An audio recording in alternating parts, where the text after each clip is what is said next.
저희가 지난주까지는 웨스트민스터 신앙 고백을 저희가 다뤘잖아요. 그래서 이번 주부터는 존 칼빈의 기독교 강요를 제가 나가보려고 해요. 이름 한두 번 들어보셨죠? 존 칼빈이라고. 16세기에 로마 카톨릭, 우리말로는 그냥 천주교라고 부르죠. 근데 천주교가 먼저냐 기독교가 먼저냐 하면은 천주교가 먼저인데, 그런데 그 천주교 전에는 뭐가 있었냐 그러면 초대교회라고 말할 수가 있어요. 초대교회. 그럼 초대교회는 뭐냐 그러면 예수님을 직접적으로 만났던 제자들 있죠. 실존했던 사람들이잖아요. 그 제자들과 직접적으로 만났었던 사람들이 아직 살아있었을 때의 교회들이 초대교회라고 말할 수 있죠. 그래서 그때 당시는 이제 구약 성경과 그 다음에 예수님의 말씀 이렇게 딱 있는 거예요. 예수님의 말씀이 이제 요한계시록이 완성되면서 성경이 완성되는 게 AD 100년쯤이죠. 그래서 하나님이 원하시는 것이 이것이구나 라고 하는 성경이 다 완성된 게 그쯤이죠. 그러면서 이제 교회가 생겨난 거예요. 교회가. 근데 이 교회라는 것은 누차 말씀드리지만 하나님 믿는 사람들의 모임이라는 거예요. 그래서 우리가 교회라는 단어를 우리 한국에서 썼을 때는 성당에 반대되는 말처럼 기독교 안에서 그렇게 사용되지만은 그 교회는 원래 따지고 보면은 그냥 모임이라는 뜻이에요. 모임이라는 뜻인데, 누가 모였냐 하면은 친목관계, 우리가 그런 모임으로 모인 게 아니잖아요. 친한 사람들끼리 모인 게 아니라, 취미가 같은 사람들끼리 모인 게 아니라 믿음이 같은 사람들끼리 모인 거죠. 근데 무엇을 믿느냐 하면 하나님을 믿고, 내가 죄인임을 믿고, 나의 죄가 예수님 안에서 해결되었다는 것을 믿는, 성경을 믿는 사람들의 모임이죠. 그래서 그 교회는 태초부터 있었던 것인데, 우리가 특별히 교회다라고 하면 이제 신약교회를 말을 하죠. 그래서 예수님의 말씀이 이제 신약 성경인데, 제자들이 이제 종합한 것이 이제 예수님 오신 후부터 신약 성경인데, 그 신약 성경까지 다 완성된 후에 이제 교회라는 것이 더 구체적으로 생겨나게 되는 것이죠. 그런데 그 초대교회라고 그러면은 거의 한 AD 예수님 승천하시고 한 몇백 년 사이에요. 그 다음에는 이제 교회가 퍼져나가죠. 유럽으로 이렇게 퍼져나갑니다. 그런데 이 얘기를 제가 왜 드리는 거냐면은 이 존 칼비라는 사람이 무슨 역할을 했는지를 제가 말씀드리려고 하는데, 우리가 초대교회와 천주교와 그 다음에 개신교 이러한 내용들을 이해를 못하면은 이 존 칼빈이 한 것이 얼마나 중요한 것인지 와닿지가 않아요. 그래서 제가 이제 설명을 해드리는 거예요. 그래서 초대교회에 이제 예수님의 제자들이 교회를 막 형성을 하고 있는데, 항상 그렇잖아요. 우리가 좋은 거를 만들어 놓으면 시간이 지나가면서 안 좋아지죠. 아주 좋은 아이디어도 있어도 시간이 지나면서 사람이 변형시켜서 나중에는 안 좋게 되는 거거든요. 그래서 교회가 점점 안 좋게 됩니다. 전 세계에 있는, 그때 당시 유럽에 있었지만 유럽에 있는 교회들이 안 좋게 돼서 타락을 하게 되죠. 처음에는 괜찮았어요. 한 AD 500년까지만 해도. 그런데 점점점 타락을 하면서 AD 500년부터 AD 1500년까지를 암흑기라고 불러요. 암흑기. 어두운 시대예요. 1000년 동안. 왜 암흑기냐 하면은 성경이 교회에서 가르쳐지지 않아요. 잘. 그리고 왜곡되게 가르쳐집니다.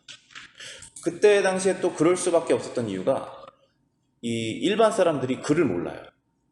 그래서 영국 사람들은 영어를 모르고 독일 사람들은 독일어를 모르고 알파벳도 잘 없었어요. 그런 상황이에요.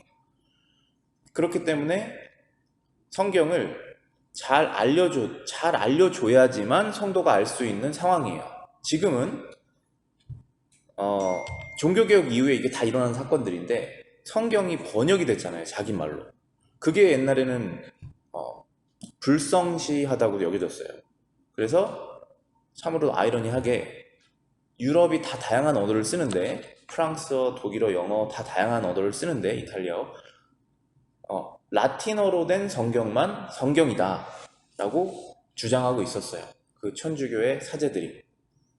그래서 이 성경은 신성한 것이기 때문에, 물론 신성한 것인데 잘못 해석했어요. 신성한 것이기 때문에 일반 성도는 성경을 읽으면 안 된다라고 생각했던 거예요. 왜냐하면 그렇게 하다면 잘못 해석할 수 있기 때문에. 물론 그것이 존재하죠. 그런데 그들이 항상 뭐를 간과하냐 하면은 성령의 역할을 간과해요. 성령님께서 우리의 마음속에서 역사하시는 거 있잖아요. 그거를 굉장히 무시하죠. 그래서 성령이 뭔지 잘 몰라요. 그래서 천주교에서는 지금도 마찬가지인데 굉장히 반복적으로 영적인 것들을 많이 하는 것처럼 보여요. 의식이 많죠. 의식이 많은데 그 안에 성령이 없어요. 다 감정적인 거고 자기의 만족을 불러일으키는 것이지만 실제로 성령님께서 일하시는 그거를 경험하지 못해요. 그래서 하나님과의 인격적인 관계가 형성이 안 되죠. 그런 상황에서 한번 상상을 해보세요. 여러분 안에 지금 성경이 없고, 지금은 뭐 셀폰 안에도 성경이 있지만 성경이 없고, 만약에 성경을 어떻게 비싸게 구했다고 했는데도 라틴어를 전혀 모르시는 상황이에요. 그 상황에서 성경이 잘 가르쳐지는지 이제 알 수 없는 그런 상황이죠. 그러한 이제 상황에서 여러 가지 유명한 사건들이 있죠. 로마의 바티칸의 대성당을 짓기 위해서 거짓말을 하면서 돈을 걷어내고 면죄부를 팔고, 우리 사람의 죄 문제가 진짜 해결되지 않는 것인데 예수님 믿음 밖에는 그거 해결되지 않는 것을 악용해서 계속 뭔가를 요구하고, 그러면서 이제 양심적인 성령을 받은 그 천주교 사제들이 이거 아니다 라고 개혁을 하기 시작하게 된 것이죠. 그러니까 이 줄기가 항상 하나님께서 좋은 걸 만들어 놓으시면은 쭉 가다가 타락을 해서 빠져나가요. 그래서 그 사람들은 빠져나가고 또 다른 새로운 거룩한 줄기가 또 나오고, 근데 그 줄기는 결국은 한 줄기예요. 그래서 천주교가 먼저냐 기독교가 먼저냐 하면은 천주교가 먼저 있었지만 원래 초대교회가 먼저 있었잖아요. 그래서 우리는 초대교회 예수님께서 가르쳐 주신 그 사상으로 다시 돌아가는 거예요. 계속 개혁하는 거예요. 현재 잘못된 것들을. 그런 사람들을 개혁자라고 말하고, 이제 영어로는 리포머라고 말해요. 근데 그러한 개혁자 중에 우리가 제일 유명한 중요한 사람들 몇 명이 마틴 루터랑, 독일 사람이죠. 그리고 존 칼빈이 있는 것입니다. 근데 마틴 루터는 어떤 역할을 했냐면은 시발점을 제공해요. 그래서 그 불씨가 유럽에 점점 퍼져나가게. 그래서 지금 잘못된 타락한 교회에서 진짜 신자들을 골라내면서 주님이 원하시는 성경적인 교회로 다시 돌아가게 되는 것을 시작을 하게 됩니다. 그게 이제 종교 개혁이에요. 리포메이션이라고 그러죠. 그 시작을 이제 마틴 루터가 하게 됩니다. 그래서 우리 자주 보신 사진 중에 마틴 루터가 이렇게 종이에 써 있는 어떤 글을 가지고, 대자보를 가지고 성당에 쾅쾅쾅 붙이면서 사람들이 다 볼 수 있게 아주 쉬운 말로 써서, 지금 면죄부는 다 성경적이지 않다, 진짜 구원은 거기 없다, 이걸 이제 공개적으로 발표를 하죠. 그걸 기념해서 이제 10월 31일이 매년 우리가 종교개혁의 날로 기념을 하는 거예요. 리포메이션 데이로. 근데 존 칼빈은 무슨 역할을 했냐면은, 이 성경이 방대하잖아요. 이 방대한 성경의 내용을 체계적으로 정리한 사람이에요. 그래서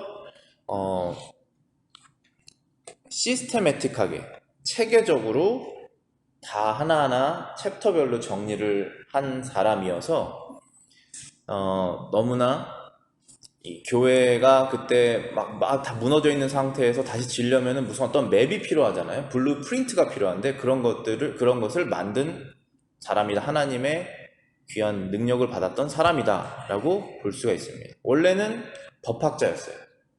그렇기 때문에 굉장히 논리적이고, 그리고 또 성령을 받았죠. 성령을 받았기 때문에 예수님 안에서 확실히 회개한 사람이고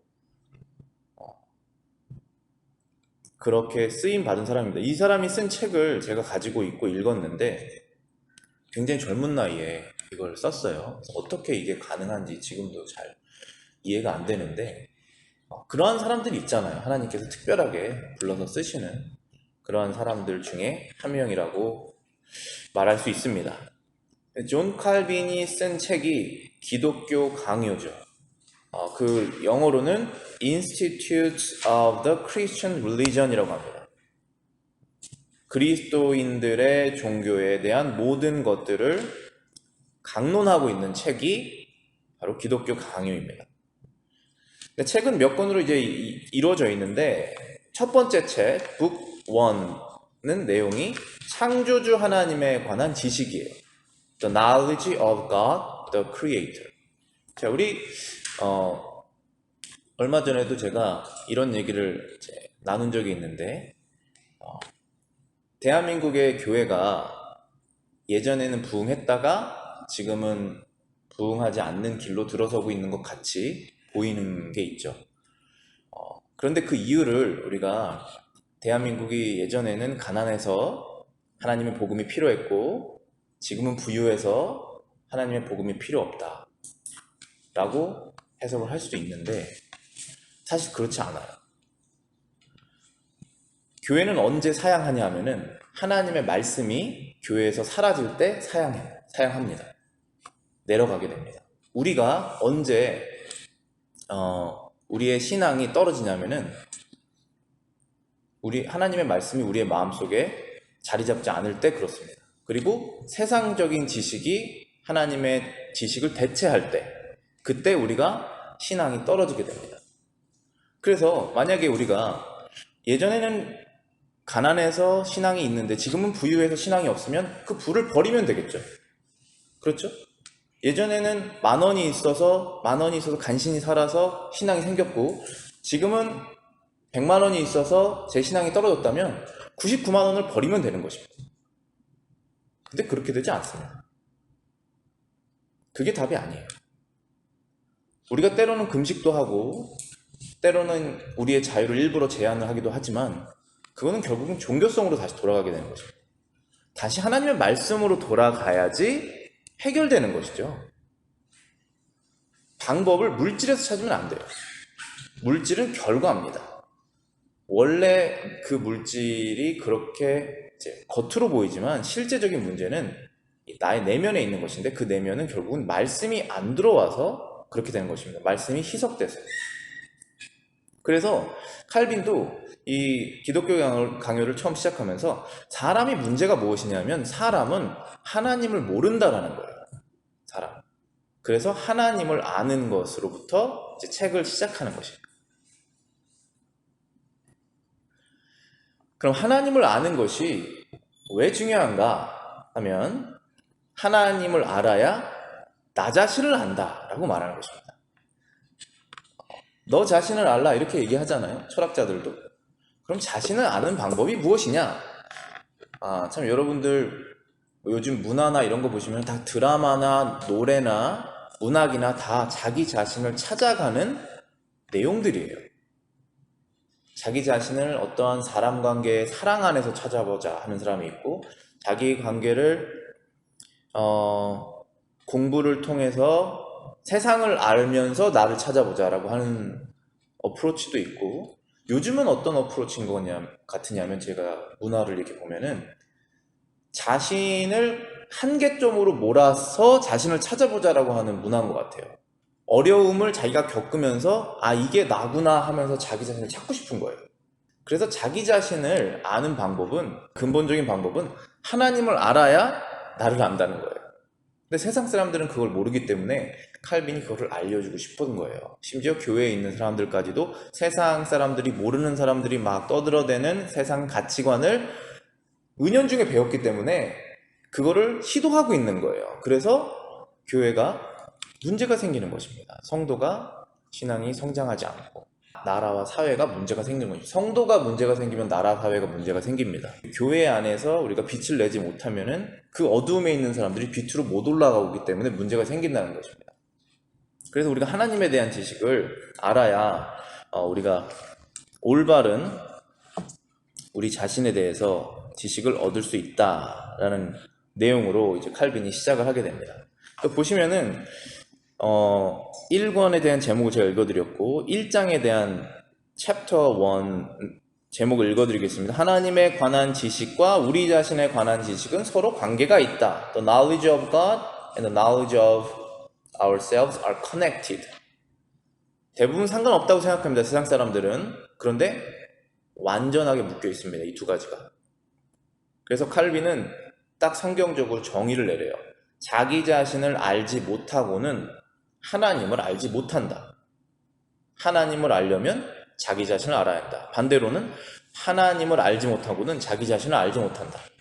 그런데 오늘은 특별히 자기 자신을 알아야 하나님을 안다라는 주제를 가지고 얘기를 해보겠습니다. A 보시겠습니다. 우리가 가지고 있는 지혜, 즉 참되고 건전한 지혜는 거의 대부분이 하나님에 대한 지식과 우리 자신에 대한 지식 두 부분으로 되어 있다. 그러나 이 두 지식은 많은 끈으로 연결되어 있지만 어느 쪽이 먼저 다른 것을 낳는지를 식별하기는 쉽지 않다. 쉽게 말해서 어떤 생각이 먼저 나와야 그 다음 생각이 나오고 어떤 생각이 먼저 선행되어야지 다음 생각이 따라오는데 하나님에 대한 지식이 먼저인지 나에 대한 지식이 먼저인지 뭐가 뭐를 낳는지 모를 정도로 그 두 가지는 하나다라는 얘기를 하고 있는 것입니다. B 읽어보겠습니다. 무엇보다도 먼저 사고의 방향을 즉시 돌이켜 우리를 살고 기동하게 하시는 하나님에 관해 묵상하지 않는 한 어느 누구도 자기 자신을 살펴볼 수가 없을 것이다. 왜냐하면 우리가 받은 은사들은 우리 자신에게서 비롯된 것은 거의 없으며 사실 우리의 존재 그 자체도 한 분이신 하나님 안에서만 존재하기 때문이다. 사고 방향을 돌이키다 이런 뜻은 우리가 의식적으로 내가 하나님을 생각해야지.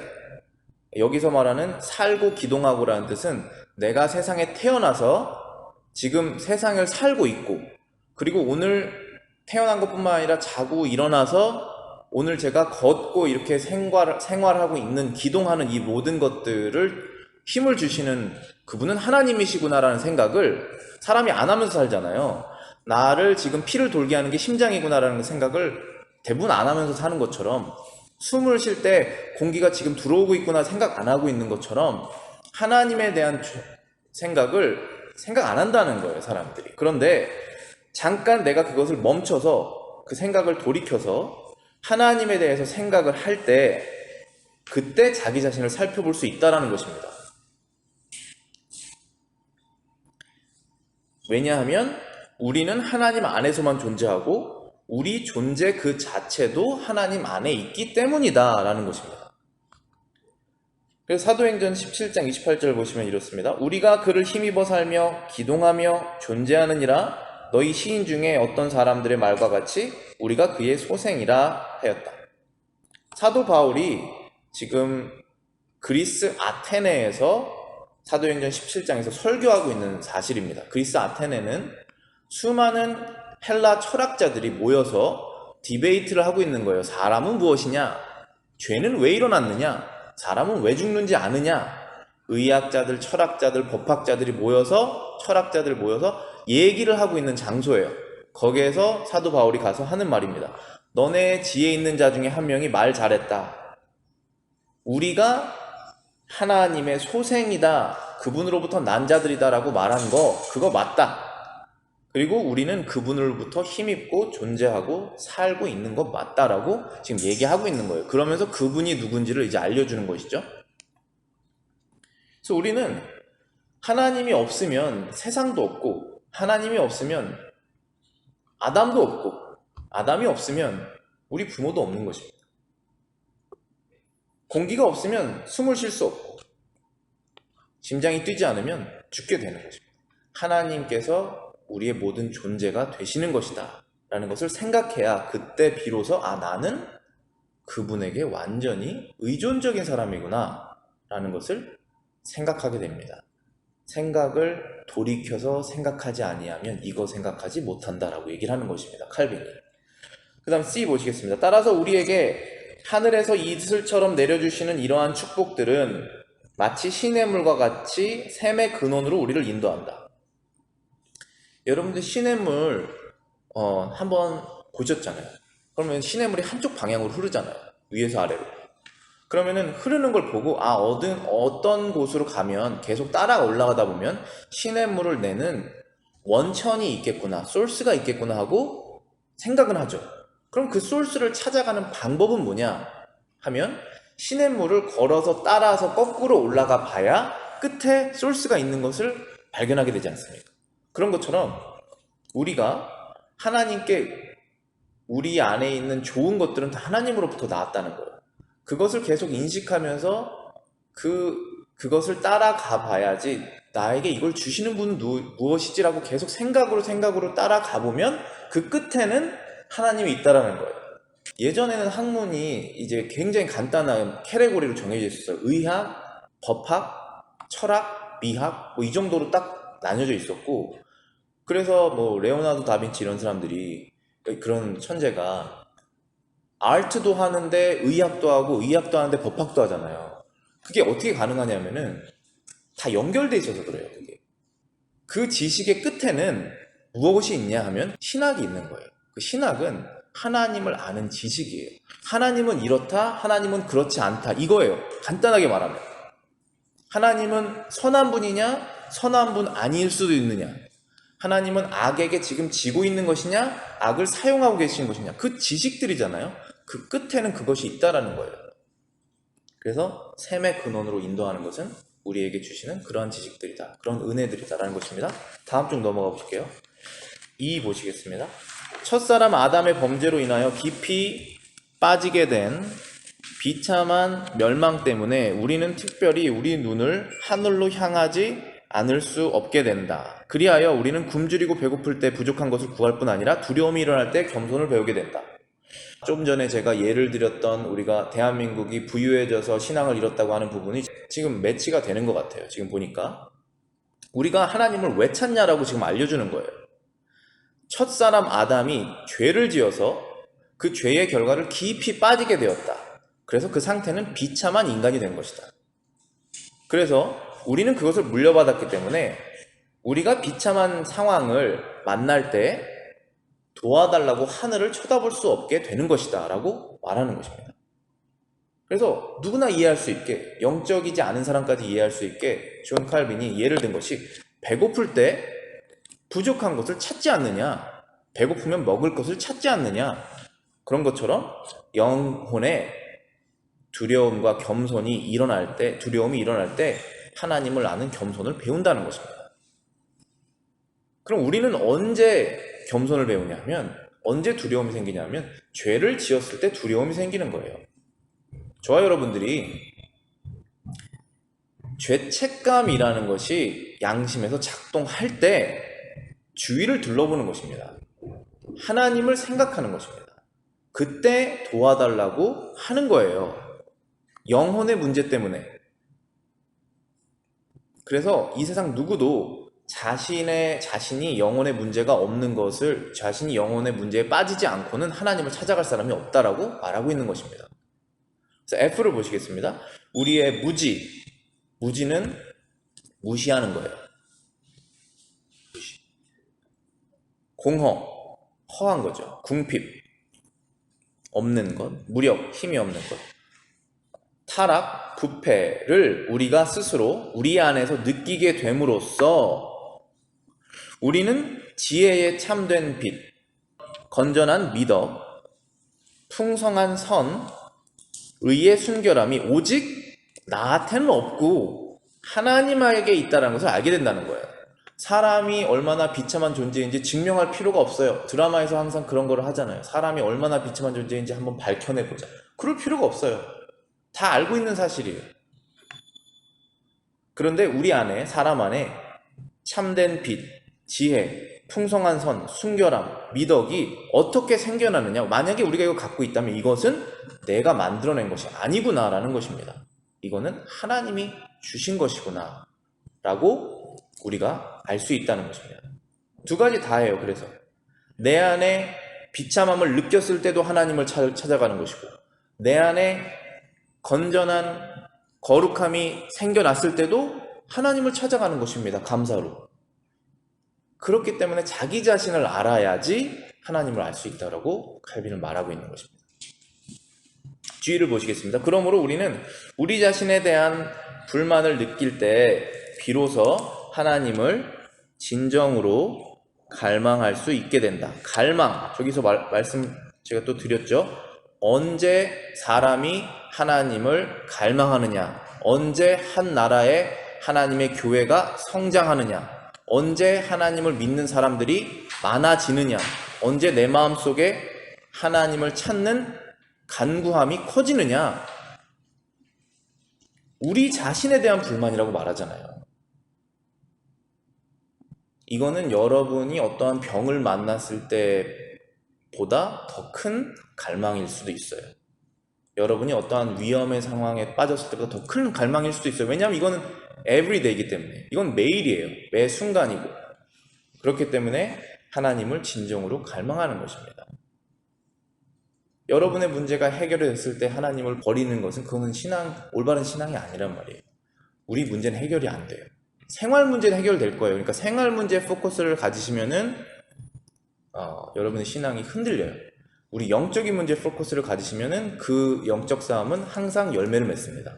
다음 알파벳입니다. 만약 어떤 사람이 자기 자신을 모르고 자기 자신의 재능에 만족하며 자신의 비참한 상황을 깨닫지 못하거나 관심이 없는 한 현재 자신의 모습에 만족하지 않을 사람이 세상 어디 있겠는가.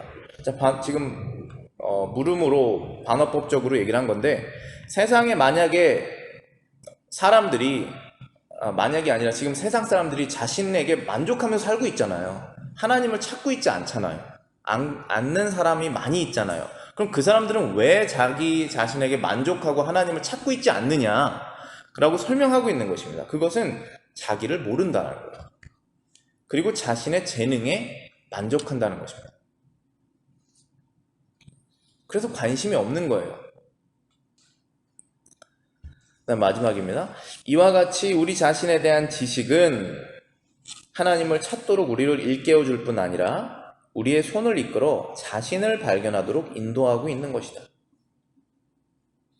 우리 자신을 스스로 알 때, 그때 우리가 하나님을 찾게 되는 것이고, 그러므로 자기 자신에 대해서 알게 된다는 것입니다. 네, 오늘은 저희가 첫 번째 존 칼빈 기독교 강요 시간으로 제 1권의 1장의 첫 번째 부분을 함께 나눴는데요. 다음 주에는 이제 하나님을 알 때 자신을 안다라는 내용으로, 오늘은 자신을 알 때 하나님을 안다라는 내용을 다뤘는데, 그 반대는 어떤 역할을 하는지 함께 살펴보겠습니다. 우리 기도하고 마치겠습니다.